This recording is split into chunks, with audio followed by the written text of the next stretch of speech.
guys ang ating masarap na sweet and sour na ribs. Ayan. Siyempre, pinirito ko muna yan. Hindi ko na yan nilagyan ng carrots.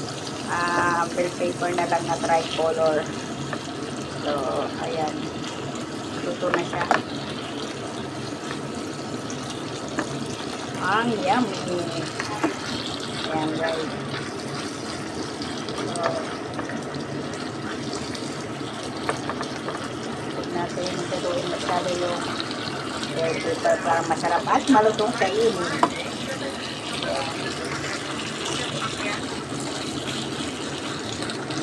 O, diba?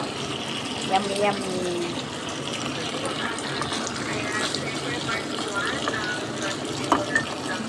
And